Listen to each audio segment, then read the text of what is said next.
Donc écoutez, bonsoir à tous. Merci de nous avoir rejoints pour cette webconférence un peu exceptionnelle, donc organisée par Secret Planet, dont je suis le fondateur, Éric Bonnem, et l'association donc En Terre Indigène, menée par Anne Pastor, qui est également avec nous, à l'occasion de la journée mondiale donc, de la radio, qui aura lieu, comme vous le savez peut-être ou pas, samedi prochain, et plus modestement d'ailleurs à l'occasion du lancement de notre chaîne de podcast, dont nous vous reparlerons parce que ce n'est pas le sujet aujourd'hui, mais c'est l'occasion d'en parler quand même.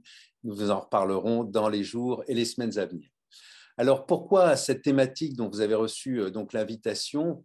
Pourquoi cette radio-là dont nous allons vous parler, pour laquelle nous avons l'honneur donc de recevoir Samaï en direct d'Équateur? C'est parce que nous avons eu la chance un peu d'être embarqués justement par Anne de l'association Interindigène dans la création d'une radio communautaire au cœur de la jungle équatorienne. Et c'est donc de ce magnifique projet et surtout de la communauté Kichwa à Sarayaku, donc en Équateur, dont nous souhaitons vous parler ce soir et avec laquelle d'ailleurs, avec la représentante, une des représentantes, nous allons pouvoir échanger. Donc, nous avons la chance de recevoir en direct d'Équateur ce soir Samaï Galingua, qui est représentante donc, de cette communauté Kichwa, qui est une activiste, membre fondatrice donc, de la radio, dont nous allons parler. Et je la salue, d'autant qu'elle a eu un petit bébé il y a 2-3 jours et que donc on n'était pas tout à fait certain de réussir à se caler ce soir. Samaï, bonsoir. Je crois que Samaï a toujours son micro en muet. Bonsoir. Ah oui, absolument. Samaï est en muet. Samaï? Voilà. Bonjour, désolée. Bonsoir. Non, mais ça nous arrive à tous. Comment allez-vous? Ici, tout bien depuis de la ville de Puyo. Comme vous avez dit, comme je suis venue ici pour accoucher et retourner dans 2 semaines à Sarayaku. À part la nouvelle d'avoir un nouveau bébé, aussi on a eu la tristesse de perdre notre grand-père de la part de mon papa.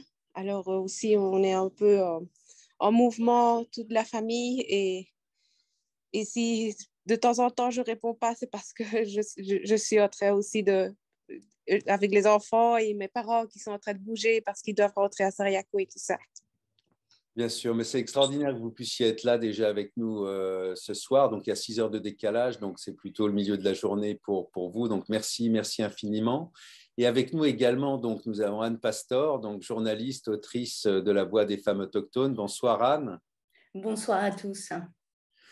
Et donc, à elles deux, plus bien d'autres, elles ont donc créé en décembre cette radio communautaire qui est également née grâce au soutien de Solidep, donc de la ville de Paris, et avec le soutien de l'UNESCO.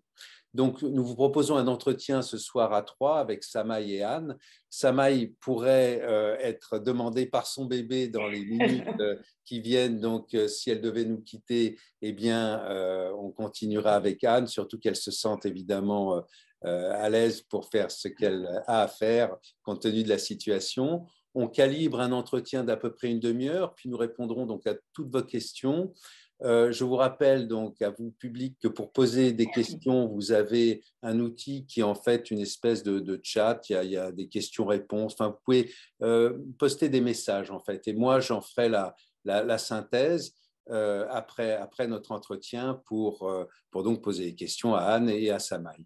Donc, je suis sûr que vous allez trouver l'endroit où vous pouvez poser des petits textes. C'est pas très compliqué. Et pour démarrer cet entretien, je vous propose d'ailleurs le générique de cette radio Waira Supai. Antayari Waira Supai kangunama sumagyu ikunata uyachingawa pakta munche.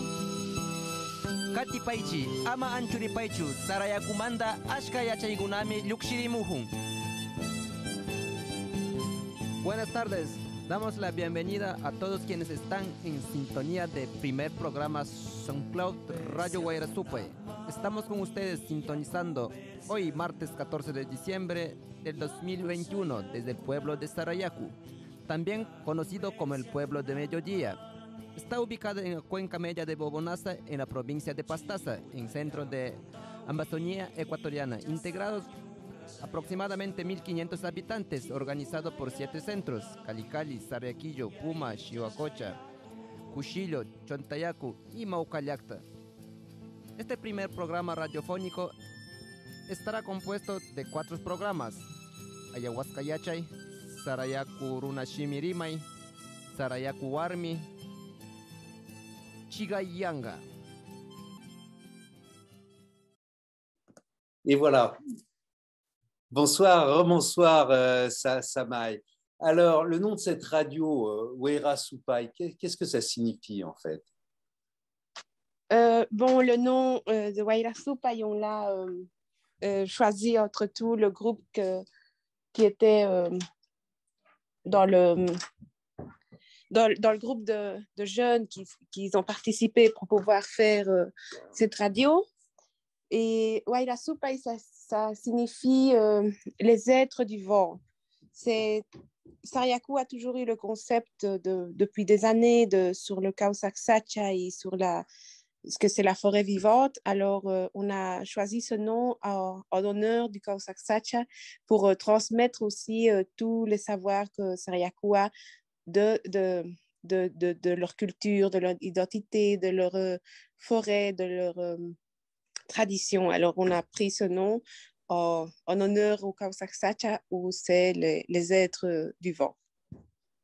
D'accord. Voilà, d'ailleurs, si je peux me permettre, Samaï, c'est un concept qui a été largement inspiré par votre grand-père, Don Sabino, le Yatchak de la communauté. Et je voudrais vraiment lui rendre hommage avant qu'on puisse parler de radio, parce que c'était quelqu'un de formidable, de toutes les luttes, de tous les combats, bien avant 1992 et le réveil, comme on dit, des indigènes des Amériques.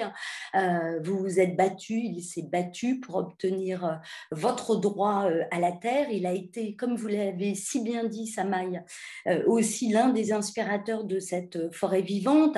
Alors, la forêt vivante, on en parle beaucoup depuis quelques années grâce à Philippe Descola, qui l'a conceptualisée, mais il ne faut pas oublier qu'il y a des peuples qui la vivent.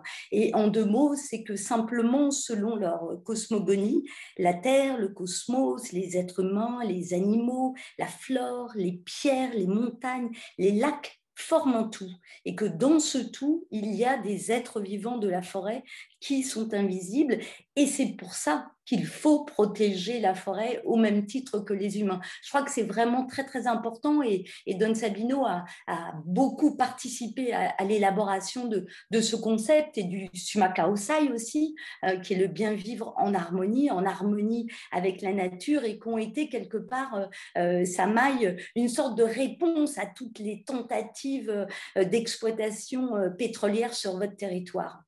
Oui, merci pour tous le message de tout. C'est vrai que mon grand-père a été quelqu'un qui a vraiment, il a pas longtemps, il a reçu aussi un prix ici en Équateur par le concept du Kausaksacha et de la philosophie de Sarayaku. Et c'était un homme qui a commencé la lutte des organisations pour pouvoir avoir le droit des peuples depuis très jeune. Et c'est aussi l'exemple que lui nous a donné depuis tout petit pour pouvoir continuer avec cette lutte pour protéger notre territoire. Et tout le concept du Kausaksacha, lui nous a appris à voir la nature comme qu'elle fait partie ensemble comme un, et que c'est pas la nature à part que l'être humain. Et merci pour tout l'appui de toutes les personnes aussi qui sont avec ce moment dur qu'on a dans la famille.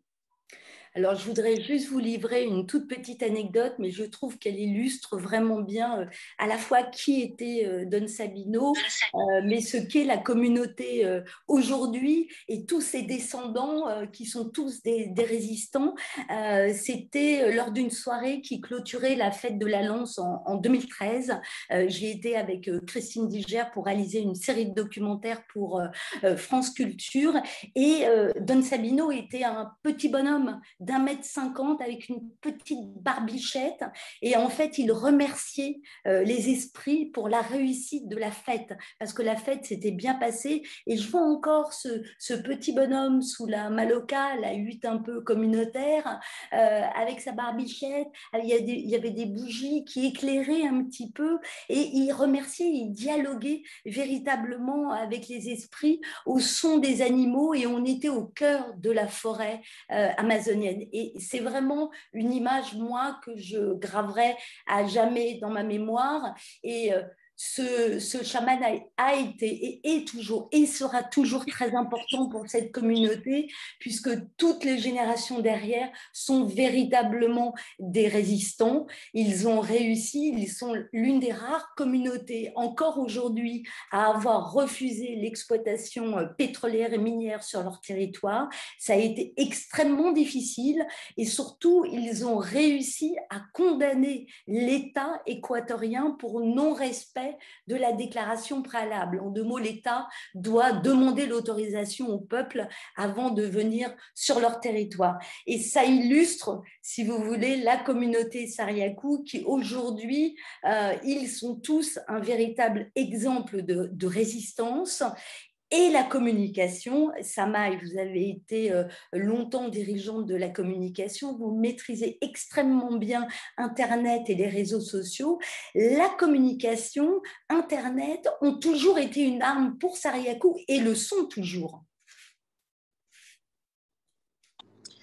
Oui, avec tout ce que tous les travail qu'ils font, qu'ils ont fait pour pouvoir avoir les droits, aussi de casse au Sariakou, que c'est le légal que Sariakou a pu gagner à l'État. Tout ça, c'est grâce aussi à la communication qu'on a pu avoir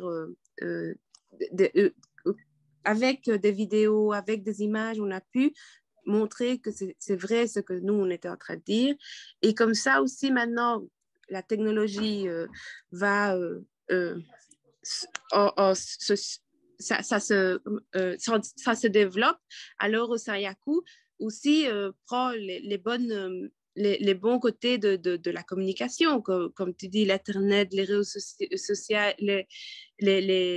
tout ce qu'on peut aussi montrer, comment Sariakou, la vie de Sariakou, pourquoi on protège Sariakou, on le montre à travers l'Internet, à travers la communication, à travers les images, des vidéos, à travers les radios, en faisant plein de petits trucs. Et comme ça, pour pas dire que c'est un peuple qui l'a pas. Sinon, parce que le monde entier ne connaît pas et c'est le plus important de pouvoir montrer au monde que nous, on existe. Et c'est pour ça qu'on défend notre territoire et qu'on le défend pas seulement pour nous, sinon que aussi on le défend pour le monde entier, que peu à peu, le monde est en train de changer, que le changement climatique est en train d'affecter beaucoup aux planètes et qu'un petit peuple essaye de pouvoir donner l'exemple à des autres peuples et aussi au monde qu'il faut protéger la nature pour pouvoir continuer à vivre en paix, à ne pas avoir tous des désastres comme maintenant en train de passer partout dans le monde. Alors tout à fait, vous êtes vraiment sur plusieurs niveaux, c'est-à-dire une résistance politique. Moi, je me souviens quand Rafael Correa, le président, vous a traité de terroristes environnementaux, vous avez tout de suite répliqué.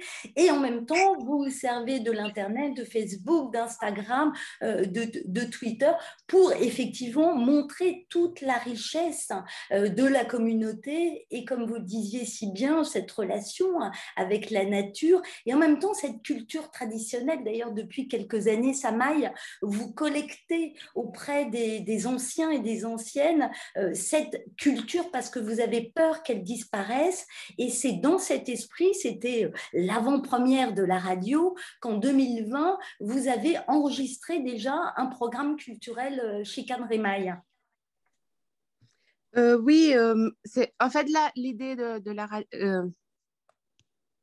l'idée de la radio, ça a été depuis des années qu'on voudrait avoir une radio interne pour informer, pour parler, pour que les gens aussi écoutent ce que la lutte de Syracuse, les luttes des autres peuples, la lutte du monde, comment le monde est.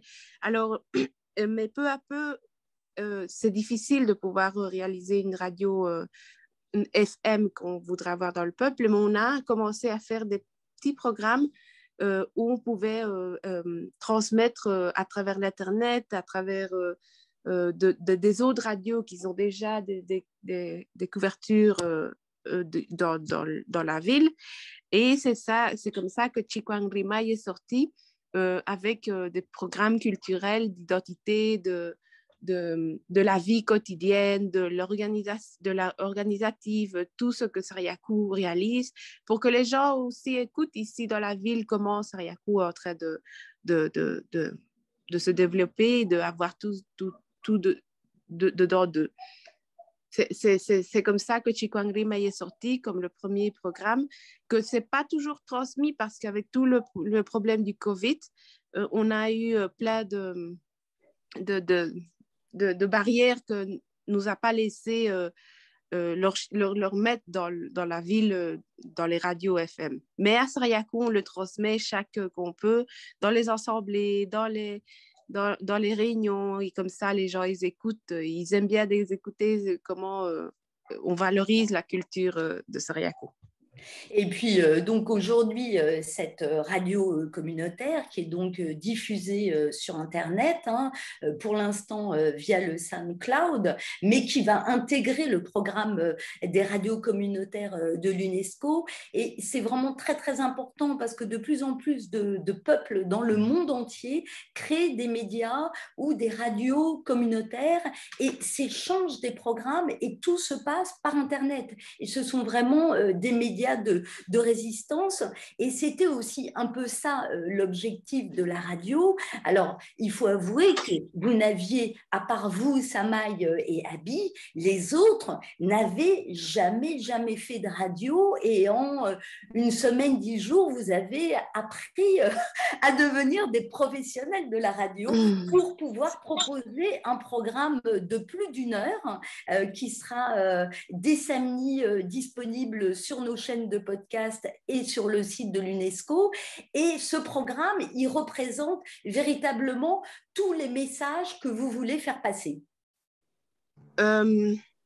Oui, le programme, bon, la radio qu'on a créée, Waira Supay, c'était, comme je disais, une idée des années que maintenant on a pu le réaliser cette fois-ci vraiment en ligne, et que c'est un pas très grand pour nous qu'on a pu réussir à faire ça. Et la radio a plein de contenus intéressants, et aussi ça a été une semaine très, très dure, mais ça a été une semaine très productive où les jeunes étaient très intéressés. Ils aimaient bien de travailler sur ça. C'est dur avec la langue, c'est dur la langue de l'espagnol au français. Même comme ça, on a réussi à avoir des très, très bons programmes. Les 4 programmes que maintenant, on a plein de gens qui sont en train de nous demander si on peut leur passer qui peut le passer dans leur radio, si on peut refaire. Et on est en train de voir comment on peut continuer, parce que c'est difficile aussi à Sariakou. La vie quotidienne est très, très différente à la vie de la ville. Chacun doit...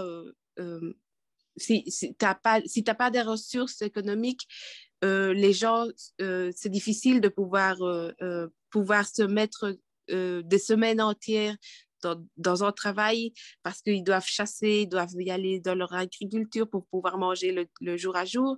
Mais on est en train de planifier, on a dit que de mars, on va s'asseoir avec le dirigeant de communication et on va commencer à faire chaque 15 jours ou chaque semaine un programme et dans chaque semaine, le groupe qui a son programme viendra faire son travail et il lancera la semaine à son tour. C'est l'idée qu'on a jusqu'à maintenant de pouvoir travailler.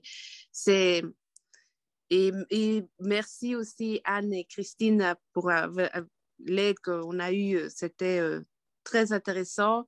Les gens étaient très contents. On a mis le programme de radio de 1 heure dans l'assemblée.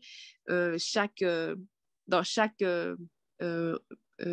repos, et ils étaient enchantés, ils adoraient, ils aimaient bien parce qu'ils disaient que c'était super bien et que c'était bien fait et on a été, voilà. nous, on a animé cette semaine de formation avec Christine Digère dont on parle et on a été vraiment impressionnés. On a vu arriver le premier jour dans cette cybercahute, j'allais dire une vingtaine de jeunes, tous plus ou moins investis dans la communication, de 12 ans à 30 ans, parce qu'on est jeune quand on a 30 ans, c'était pas leur langue, l'espagnol. Nous, en plus, on était français, mais heureusement, ça m'a faisait la traduction, Christine parlait extrêmement bien et c'était impressionnant. Au bout de 3 jours, il y a une passion qui est le football, c'était le dimanche matin et ils ont demandé sur la place du village, évidemment, il y a des équipes de femmes, des équipes d'hommes et ils ont demandé à pouvoir animer une émission de sport, de foot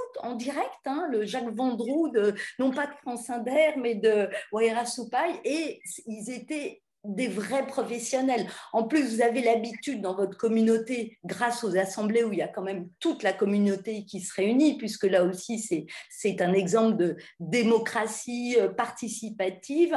Ils ont l'habitude de parler. Et c'était absolument remarquable. Alors nous, on était là à essayer de leur apprendre à écrire des textes un peu radiophoniques, à placer sa voix, à faire des jingles, à faire des reportages. Mais je pense qu'on a reçu beaucoup plus de votre part.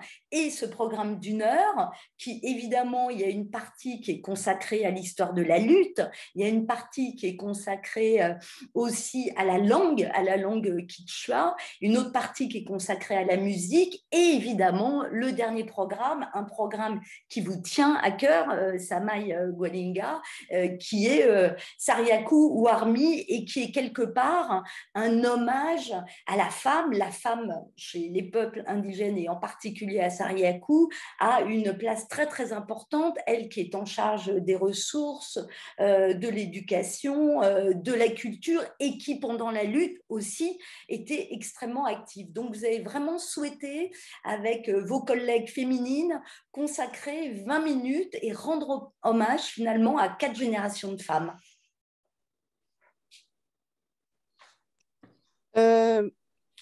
Oui, comme tu disais, les 4 programmes ils sont très intéressants. Le premier programme, c'est, comme tu disais, la lutte organisative, comment comment notre parents et notre famille a lutté pour pouvoir avoir le droit de notre territoire.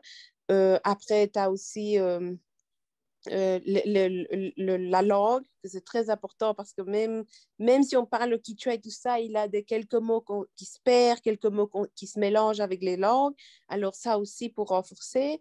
Le troisième programme, c'est comme tu dis, le programme des femmes qu'on a créé avec les femmes qu'on était dans ce moment-là. Et aussi, le dernier, c'était la musique, aussi le culturel de Sariakou, parce que c'est ça aussi qui fait que Sariakou ait l'identité. Et comme programme de femmes, c'était super important pour nous montrer comment les femmes ont lutté depuis le début des temps que Sariakou existe, comment les femmes sont importantes pour la lutte et comment elles ont aidé et comment elles se sentent dans dans tout ce que c'est pardon, j'ai eu juste quelqu'un qui a dit t'as la femme qui a lutté à côté des hommes et t'as la femme aussi qui continue à lutter maintenant dans toute sa vie quotidienne. Comme je disais, Sariakou, la vie est très différente. Elle n'est pas comme à la ville. Comme ma maman dans le programme explique, c'est pas facile pour une femme professionnelle être femme de Sariakou, être professionnelle ou être professeur de l'école ou être une technique qui travaille le jour à jour aussi pour aider son peuple ou être une dirigeante ou être présidente ou vice-présidente. C'est très difficile parce que la vie quotidienne là-bas, c'est physiquement, c'est dur. T'as tout l'élaboration de faire la chicha, de faire ta chakra, que c'est le champ où où tu as ton manioc, les bananes et tout. C'est un travail physique dur. Et aussi, tu as le travail professionnel que tu veux avoir parce que comme femme, tu veux aussi avoir ta vie professionnelle et aussi être, si tu veux être dirigeante ou si tu veux aider ton peuple, alors tu as les responsabilités d'une autre manière. C'est pas facile. Bon, à la ville, tu peux être professionnelle et avoir ta vie aussi de maison, ta famille, tout ça, mais tu as beaucoup plus de facilité. Tu peux avoir un restaurant, tu peux avoir le supermarché où que tu peux y aller acheter, tu peux y aller dans une rue à côté de ta maison, tu peux demander qu'on vienne te laisser ta nourriture préparée. À Sariakou, ça n'existe pas ça. Chacun doit vraiment se lutter pour pouvoir avoir le jour à jour, ta famille, tes enfants, tout. Alors, et aussi, dans le programme, c'est de montrer aussi le droit de la femme, de comment la femme a le droit de pouvoir continuer avec la vie quotidienne que Sariakou a, mais aussi comme une femme professionnelle et qu'elle aussi peut être activiste ou elle peut décider pour comment protéger leur territoire et leur peuple. Tout à fait. Ces femmes se sont illustrées à maintes reprises. On se souvient en 2002, lorsqu'elles sont allées désarmer les militaires qui venaient sur le territoire. On pourrait parler des femmes leaders et on l'entend. Hilda qui en parle, des femmes pionnières dans l'éducation, que ce soit Bertha ou que ce soit votre maman, Sabine Bouchat et son école traditionnelle. Et c'est vrai qu'elles ont une double ou une triple charge de travail. Et là, vous avez véritablement voulu leur rendre hommage. Et quelque part, c'est aussi 40 ans d'émancipation de la femme, puisque vous me parliez de votre grand-mère qui avait fui une sorte de mariage arrangé à 14 ans, et on entend dans le magazine cette jeune fille qui souhaiterait et qui regrette d'ailleurs qu'il n'y ait pas d'université à Sariakou, mais on voit 40 ans d'évolution de la femme et des droits de la femme aussi, qui souhaite tout simplement, ça c'est une phrase que vous dites et qui est très belle, c'est cheminer aux côtés de son mari. Non pas être contre, mais cheminer avec lui. Oui, c'est comme je disais, oui, comme tu dis, ma grand-mère a été une femme qu'elle a cassé les règles dans son époque parce qu'elle trouvait pas correct. Et c'est comme ça aussi qu'on a grandi et elle nous a appris à casser des règles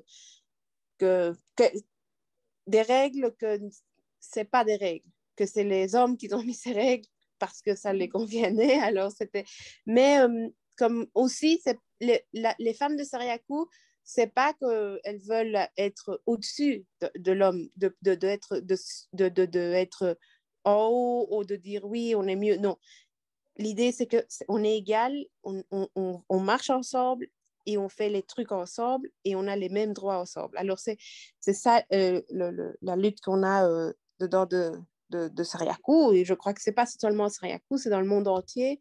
Cette lutte, c'est pas... c'est des différentes étapes de lutte de droits de la femme, mais je crois que la femme continue à lutter, à avoir ses droits de pouvoir dans toutes sortes. Anne, je vais devoir vous laisser parce que tout le monde est en train de partir et je suis en train ils sont en train de désespérer. Et je suis désolée avec tout ce qui est en train de se passer. Il y a un mouvement terrible dehors de la maison. Je suis dans la chambre enfermée, tout le monde court. Ils sont en train de partir à Sariakou. Et je suis désolée, je vais devoir vraiment partir. Merci beaucoup, Samaï, merci beaucoup et toutes mes pensées à la famille, à la communauté pour les jours à venir. Et merci beaucoup de nous avoir consacré un petit peu de temps, en tout cas, et de vous avoir entendu. On pourra écouter tout le programme de toute façon sur la chaîne de podcast. Il y a très, très vite en France, bientôt, j'espère. D'accord, j'ai presque, presque tout, j'ai pu dire en résumé ce que je pense et comment Sariakou aussi va. Et il faut être, comme un petit message de toujours penser aussi à l'avenir pour pas seulement nous, sinon notre enfants qui viennent, qu'ils aient un monde aussi comme nous, que tout est bien et qui ne doivent pas dépendre vraiment de souffrir. Alors, il faut prendre conscience et dire on doit commencer à protéger notre planète, notre bois, l'eau et tout. Comme ça, tout le monde pourra vivre en paix et un peu arrêter au consumisme et tout ça et pouvoir faire un changement dans notre vie et voir des autres horizons pour pouvoir arriver à avoir un bon planète. Et vous nous montrez que c'est possible puisque vous vivez comme ça, la communauté vit comme ça depuis de nombreuses années et voire même plus. Merci encore, Samaï. Merci beaucoup. Merci. Merci à vous aussi. Merci, hein. Et je suis vraiment désolée de devoir partir comme ça à la moitié. Pas du tout, c'est pas la moitié. On a profité de votre présence et merci d'avoir pris ce temps. On sait que ça doit être très compliqué actuellement. On va continuer un peu avec Anne. Ne vous en faites pas. D'accord, merci. Merci, bon retour à Sariakou. Merci. Alors, on a peut-être oublié de présenter un tout petit peu cette communauté. Cette communauté, on s'est tellement emballé. Par une telle discussion, je me suis dit, je ne vais pas interrompre parce que comme il était probable que Samaï nous laisse à un moment, c'était peut-être l'occasion, puisque toi, tu connais bien cette communauté. Oui, moi, je l'ai découvert en 2009 et en 2009, c'était vraiment le moment d'une lutte très, très dure, puisque en 2002, les militaires et des ouvriers étaient venus pour mener des explorations sismiques sur leur territoire. Il y a toujours les mines, heureusement, elles sont très, très loin des villages, que les femmes ont été obligées d'aller désarmer les militaires, petites bonnes femmes comme ça, d'1,50 m, parce qu'elles savaient que si les hommes y allaient, ça se terminerait dans un bain de sang. Ensuite, leur décision a été de dire non. Ils se sont tournés vers les tribunaux, vers la Cour interaméricaine des droits de l'homme. José Gwalinga, le père de Samaï, était condamné à mort. Donc, il était protégé. Et heureusement, en 2012, ils ont réussi à condamner l'État équatorien. Mais bon, c'était un moment très, très dur de la lutte. Après, et c'est finalement pourquoi Don Sabino est si important, c'est que c'est lui qui a complètement conceptualisé ce qu'il vivait. C'est-à-dire le bien vivre en harmonie, la forêt vivante. Ils ont déposé à l'UNESCO une demande de classement de patrimoine en 2018 et aujourd'hui, effectivement, leur parole est entendue. On n'a pas beaucoup parlé de Patricia Gwalinga, mais Patricia Gwalinga vient de recevoir un très grand prix environnemental et elle parcourt le monde. Elle est donc la sœur de José et ce qui est très autochtone, c'est que José a été le leader historique dans les années 2000-2010 et Heriberto, son frère, s'est mis à la vidéo et a pu documenter toute la lutte et a reçu un certain nombre de prix d'Amnesty International et maintenant c'est au tour de Patricia de porter la lutte et c'est au tour de gens comme Samaï et d'une autre manière elle porte la lutte, elle, avec l'internet, avec la radio et avec ce côté, elle n'en a pas trop parlé parce que je pense qu'il y avait beaucoup d'hommes autour d'elle. Il faut savoir que là, ils sont tous en train de partir dans la communauté. On est à 6 heures de pirogue, ils sont à Pouillot, puisqu'elle a accouché à Pouillot à l'hôpital et que Don Sabino, depuis quelques années, habitait à Pouillot parce qu'il ne pouvait plus vivre en forêt. La forêt, c'est très, très dur. Et donc là, en fait, tous ceux qui vivent à Pouillot, ceux qui veulent suivre des études universitaires, ceux qui travaillent, le gouvernement se déplace régulièrement à Pouillot, un bureau à Pouillot, ils sont tous en train de remonter ou de descendre. Et on ne sait jamais si c'est remonter ou descendre à Sariakou pour les cérémonies. Donc effectivement, là, quand elle dit « j'étais enfermée dans une pièce », c'est réel. Et je pense que comme elle était dans la maison familiale des Bolinga, il y avait tout le monde qui était en train de s'affairer. Ils sont tous en train de partir. Elle va rester puisque son bébé n'a que 2 ou 3 jours. Donc elle n'en a pas beaucoup parlé, mais en fait, Samaï est aussi très féministe. Je crois que ça vient aussi de sa maman, Sabine Bouchat, qui est une Belge et qui a apporté aussi sa culture et ses valeurs, parce qu'on est quand même dans un pays assez machiste. Et c'est vrai que, par exemple, il y a une phrase, je l'ai reprise parce que je la trouve très jolie, que me disait Samaï. Elle me disait « Le féminisme et le machisme sont des concepts occidentaux. Pour nous, l'important est de reconnaître le rôle de chacun et d'avancer ensemble pour vivre le Sumaka Osai, le bien vivre en harmonie dans cette forêt vivante, mais aussi d'être respecté. » Et dans le prochain programme radio et consacré aux femmes, elle veut inviter un homme, parce qu'il faut se rendre compte que les femmes à Sariakou, du type de Samaï, se lèvent à 3 heures du matin. Alors non pas pour participer à la cérémonie des rêves, non, mais pour travailler un petit peu. Après, elles vont aller au chakra, au jardin, qui peut être à 1 heure de pirogue. Elles sont en charge des ressources. C'est-à-dire que l'homme arrive le soir, il n'y a qu'un repas, plutôt vers 5h30, 6h le soir, il attend que le repas lui soit servi quand même. Et en plus, la journée, quand c'est quelqu'un comme Samaï ou comme Bertha, qui est professeur au collège, elle travaille. Donc, c'est vrai que être femme à Sariakou, c'est difficile et c'est presque de plus en plus difficile parce que maintenant, beaucoup de femmes à Sariakou travaillent. Donc, voilà, c'est pour ça que c'était si important pour elle de rendre hommage à toutes ces générations de femmes qui se sont battues et puis de consacrer, et d'ailleurs, vous allez le mettre sur votre chaîne de podcast et je vous en remercie, de consacrer 25 minutes aux femmes. Dans ce programme d'1 heure, il y a pendant 25 minutes 4 générations de femmes qui parlent et qui disent ce qu'elles pensent, et ça, c'est formidable. Donc, oui, peut-être voilà. Justement pour ceux qui nous écoutent, parce que ce qui est extraordinaire, c'est que là, on démarre par Zoom, et puis on a Samaï, on commence à comprendre qu'en fait, elle est en Équateur, on commence à parler de pirogue. Finalement, en fait, on va arriver au cœur de ceux qui nous suivent et qui sont souvent des grands voyageurs.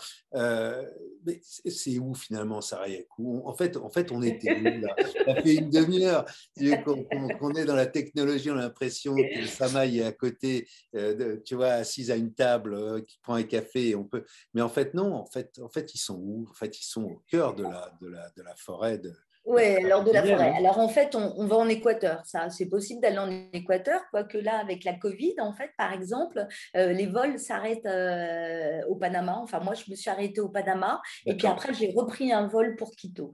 Arrivé à Quito, vous avez 250 km pour aller à Puyo. Puyo, c'est la ville frontière. D'ailleurs, juste à côté de Puyo, il y a un endroit qui s'appelle Shell. C'est-à-dire qu'en fait, voilà, c'est la ville frontière et puis après, c'est la forêt. Après, c'est la forêt. Donc, à la fois, vue du ciel, je trouve qu'on a une impression extrêmement impressionnante parce qu'on voit un immense manteau végétal infini. Et puis, quand on se rapproche, on voit des petites huttes. Et c'est là que vivent ces 1500 habitants qui vivent encore de chasse, de pêche et d'agriculture. Il n'y a pas d'argent. Il n'y a pas de boutique, comme elle dit quand elle parlait. Alors nous, ça nous fait presque sourire quand elle nous dit on ne peut pas aller au supermarché acheter des produits. Mais non, et ce sont les femmes qui sont en charge de l'alimentation, donc qui vont au jardin, au champ, si vous voulez. Et donc voilà, Sariakou, c'est là. Donc c'est une communauté de 1500 personnes à peu près qui vit de la chasse, de l'agriculture. en autarcie, d'une certaine manière. Enfin bon, j'imagine qu'il y a des échanges avec Oui, l'eau, il y a quand même évidemment. des échanges et on est selon l'eau, le niveau de l'eau, on est à 4-5 heures en pirogue. Il peut y avoir une avionnette, mais vous imaginez bien que la communauté n'a pas les moyens. Elle sert aux gens qui veulent venir parce que c'est une communauté qui est aussi très, très connue. C'est aussi, je pense, grâce à Sabine, au moment Bouchard, belge, mariée à José Golinga depuis plus de 30 ans, au moment où la lutte a été très, très, très, très dure, elle avait tous les codes. Et par exemple, elle les a mis en contact, elle a fait le lien avec la fondation France Liberté de Daniel Mitterrand. Et c'était les petits chouchous de Daniel Mitterrand. Et donc, Internet, c'est venu comme ça. Mais attention, à la case Internet, les jeunes n'y vont pas pour poster. Alors, enfin, maintenant, peut-être qu'ils postent un petit peu de temps en temps, mais pendant 15 ans, la case Internet, c'était pour la lutte. C'est-à-dire qu'on allait à la case Internet pour poster. Quand Raphaël Correa racontait n'importe quoi, on lui répliquait immédiatement.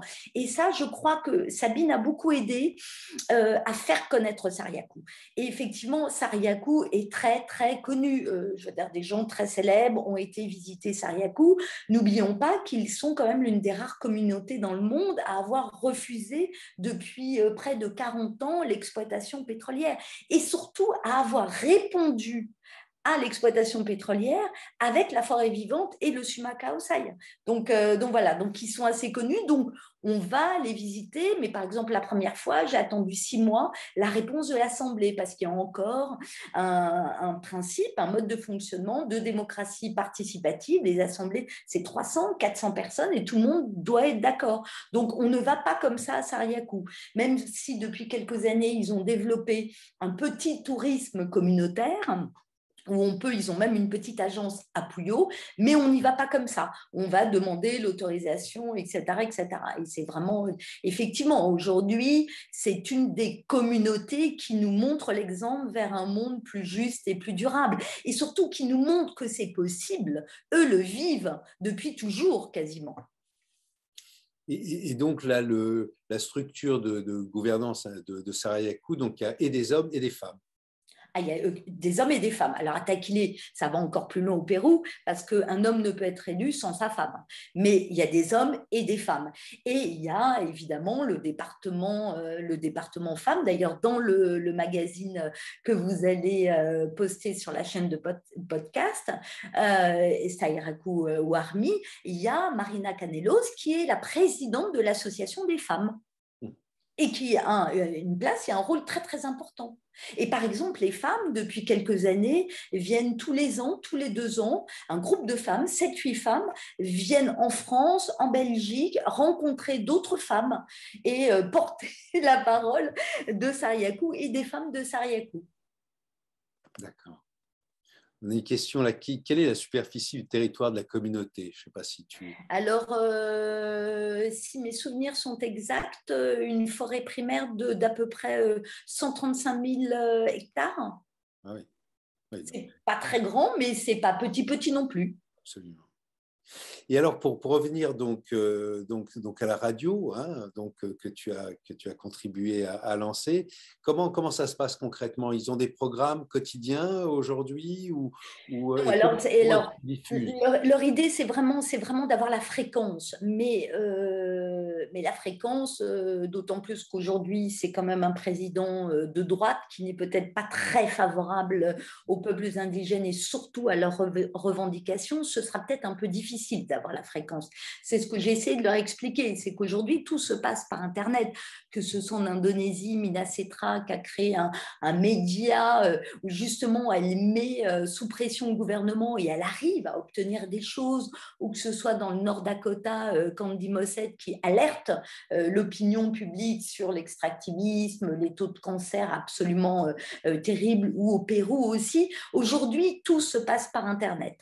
Donc là, pour l'instant, le programme, il est sur Internet. Il devrait intégrer le programme des radios communautaires de l'UNESCO, qui est en fait une sorte de plateforme. Après, leur rêve, c'est d'avoir une fréquence. Et avant ça, dans le même temps, ce qu'ils veulent faire, ils sont outillés. On est arrivé avec un matériel très simple, mais quand vous écouterez le programme, vous verrez qu'on peut faire des choses formidables, de qualité, de la réalisation, des génériques, et puis ils ont été très bien formés, n'est-ce pas, par Christine Digère et moi-même. Non, je rigole, mais vraiment, ce sont des vrais pros. Et en fait, l'idée, c'est que il y a des radios de la FUNAI, il y a des radios d'associations des peuples indigènes d'Amazonie et qui ont, eux, des fréquences. Et leur idée, et qui sont au Pérou, au Brésil, etc., enfin, il y a tout un collectif. Donc, leur idée, c'est aussi de mettre à disposition leur programme pour que ça tourne. Voilà, et puis d'être sur Internet. Alors, comme elle l'expliquait, effectivement, la vie est dure à Sariakou. On ne peut pas consacrer 2 heures par jour ou même 2 heures par semaine à la radio. Donc, ils vont refaire des séances. Là, maintenant, en fait, il y a des groupes qui se sont formés par intérêt, mais qui pourraient changer d'ailleurs, sur la lutte. Parce qu'en fait, cette radio, elle a oublié de le dire, elle s'adresse, c'est un média de proximité, donner des nouvelles.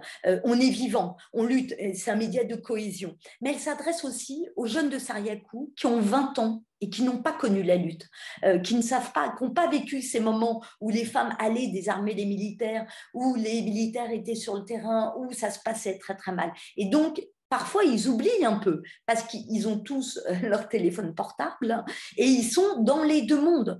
Donc, il y a un programme spécifique sur un peu l'histoire de la lutte, de ne pas oublier. Il y a un programme sur les langues parce que Sama, il n'y a pas eu le temps d'en parler, mais il y a une école traditionnelle qui a été créée entre autres par Sabine Bouchat, où par exemple les cours ont lieu dans la forêt, peuvent avoir lieu dans la forêt, ou les cours par exemple d'artisanat, mais ce sont des anciennes ou des anciens qui viennent donner des cours, mais pas donner les cours comme nous on l'entend, raconter des chants, raconter des histoires, et c'est comme ça qu'on apprend, parce que eux ils ont toujours appris comme ça, il n'y avait pas de livre. Et donc c'est très... Et apprendre aussi le Quechua de Sariakou, parce qu'il y a eu une réforme du Quechua unifié en Équateur, puisqu'il y a beaucoup de Quechua, mais eux se reconnaissent pas toujours dans le Quechua unifié. Donc, préserver leur propre langue. Donc, ça, c'est le 2e programme, d'autant que l'UNESCO a déclaré la prochaine décennie comme étant la décennie des langues indigènes.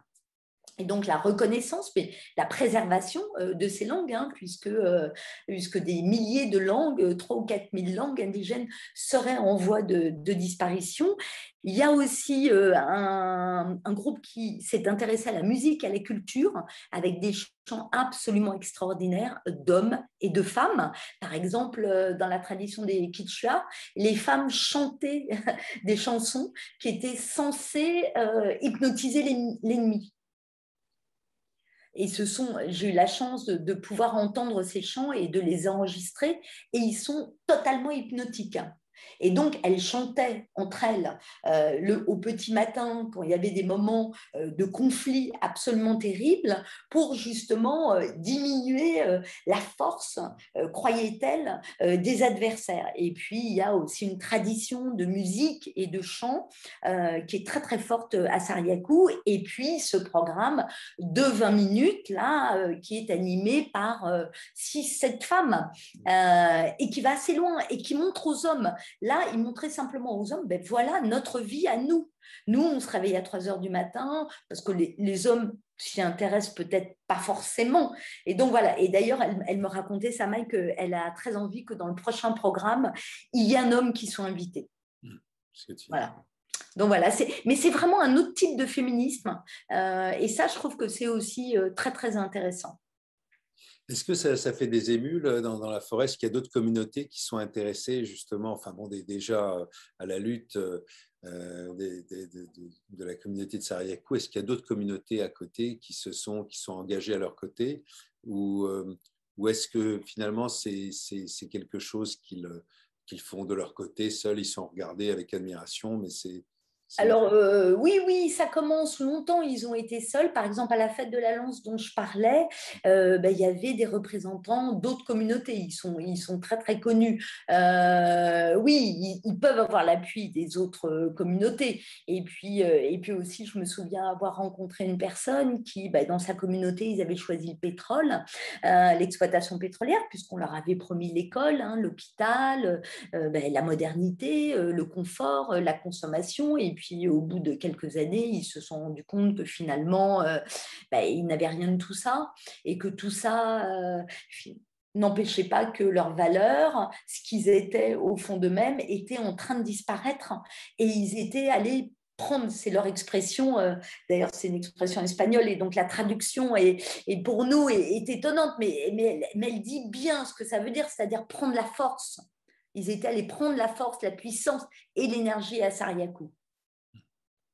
Et alors justement, par rapport à ça, est-ce que les jeunes, la communauté est relativement jeune ou est-ce que les jeunes partent Ils ne partent pas, les jeunes partent éventuellement pour faire des études. En général, ils reviennent toujours parce que c'est quand même une vie préservée, difficile, mais une vie quand même qui est très forte, qui est très, très riche. Hein.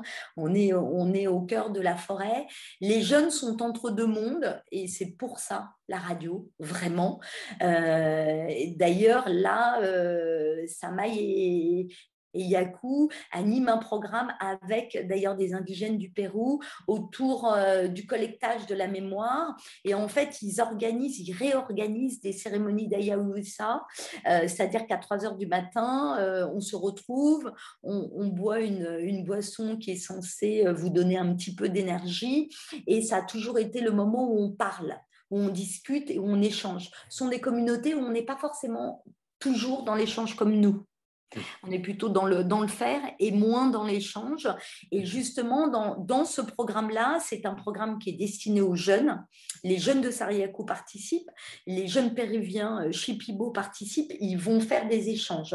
Et c'est vrai que vraiment les jeunes sont entre deux. Donc, il y a besoin de réamorcer. Et la radio va réamorcer. Parce que dans le premier numéro, ils ont reçu Vitero Senti, qui est un très, très grand leader, et une femme, Hilda. Très, très clairement, ils ont parlé de la lutte et ils étaient très, très émus parce que pour la première fois, c'était des jeunes de Sariakou qui leur posaient des questions. C'est-à-dire qu'ils ont participé à de nombreux documentaires, ils ont rencontré de nombreuses personnalités, mais là, c'était les jeunes de Sariakou. Et c'était très, très émouvant. Et ils ont appris, alors bon, c'est un début, on espère y retourner bientôt, mais ils ont appris à poser des questions. Il a fallu, cette semaine qui a été courte mais extrêmement dense, a été aussi une semaine d'apprentissage. Je choisis un sujet, je définis un angle, je pose mes questions, qui je vais inviter, etc., etc. Et les jeunes étaient très, très contents. Hein. Et voilà, et c'est un moyen, c'est un outil de résistance. C'est à la fois un outil de résistance, toujours et encore, car il faut toujours résister. Hein. Ils sont quand même entourés de communautés qui ont malheureusement dû accepter l'exploitation pétrolière et aujourd'hui minière. Donc, outil de résistance. Et puis, c'est un outil pour que la culture ne se perde pas. Et elle est extrêmement riche. Donc, pour ceux qui ne te connaissent pas, et il n'y en a sûrement pas beaucoup ici, mais donc, bon, tu es une femme de radio. Est-ce que justement, tu as d'autres projets de radio communautaire avec d'autres communautés dans le monde? Il y a des choses en cours, il y a des projets. Et puis, peut-être pour conclure, quels sont tes projets? Quels sont les projets de l'association dans les jours, les semaines, les mois à venir? Alors, c'est vrai que j'ai développé l'idée d'utiliser à un moment donné, proposer des documentaires, c'est très bien, c'est très bien, c'est très bien, sur France Inter, sur France Culture, mais j'ai eu envie aussi d'utiliser l'outil radiophonique pour finalement soit libérer la parole avec les femmes victimes de violences, comme un outil de libération de la parole ou de prévention, et on a un grand projet avec le ministère des Outre-mer en Polynésie, parce que sur ce territoire, en termes de ratio, c'est là où il y a le plus de violences faites aux femmes, et les mesures d'éloignement sont pas forcément très simples, hein, dans cet archipel de 116 îles, mais aussi, donc ça c'est un volet, on a aussi un projet au Rwanda, on espère qu'on pourra le mener avec les femmes survivantes du génocide pour montrer que ce sont des modèles de reconstruction et on part toujours de leur culture de l'oralité. Donc la radio, ça va très très bien. Et puis de développer aussi cet outil pour se réapproprier son récit, son histoire. Et on a un gros projet avec les Amazirs autour de la question de la transmission, la plus en France. Puis, il y a 1,5 million à peu près d'Amazirs. Parce qu'en fait, la deuxième ou la troisième génération et la génération née en France ne s'intéressent pas forcément à leur culture. Et donc, elle est en train de disparaître. Et donc, évidemment, toujours les femmes hein, qui transmettent la culture, elles souhaiteraient pouvoir utiliser cet outil radiophonique. Et là, je reviens de Guyane où, en fait, j'ai utilisé cet outil dans le cadre d'un programme de réinsertion pour des jeunes en très grande difficulté de 16 à 25 ans. Et donc, ils ont réalisé un documentaire où ils s'exprimaient, où là vraiment ils apprenaient à verbaliser et à mettre des mots sur des sujets un peu parfois tabous, un peu des souffrances, voilà. Et ben voilà, et puis il y a d'autres projets, mais j'espère qu'on aura l'occasion d'en parler. Mais je crois vraiment, c'est la journée mondiale de la radio dans 2 jours, je crois vraiment à la force et à la puissance de ce média, qui est à la fois un média de proximité, on l'a bien entendu, mais qui est aussi un média universel et planétaire. Je sais que d'autres communautés se sont abonnées sur Internet au SoundCloud de la radio des Sariakou, qu'ils vont être dans quelques jours sur le programme des radios communautaires, et en même temps l'outil radiophonique, parce que justement on n'est pas pollué par l'image, permet vraiment, c'est tout petit, c'est grand comme un téléphone portable, on leur apprend les outils, c'est ça qui est fascinant, c'est-à-dire qu'en une demi-heure ils savent se servir d'un magnétophone, ils peuvent se servir du montage Audacity, c'est très simple, et c'est eux qui font. C'est eux qui font et qui se racontent. Et ça, je crois que c'est vraiment très, très, très important. Extraordinaire. Bon, Anne, merci mille fois d'abord de nous avoir emmenés dans ce sublime projet, d'avoir pris le temps d'être avec nous ce soir, d'avoir permis que Samaï soit aussi avec nous. J'espère que vous avez passé tous une bonne soirée. Merci. Merci, vive la radio. Merci beaucoup, merci à vous et à très très bientôt. Au revoir. Bonsoir.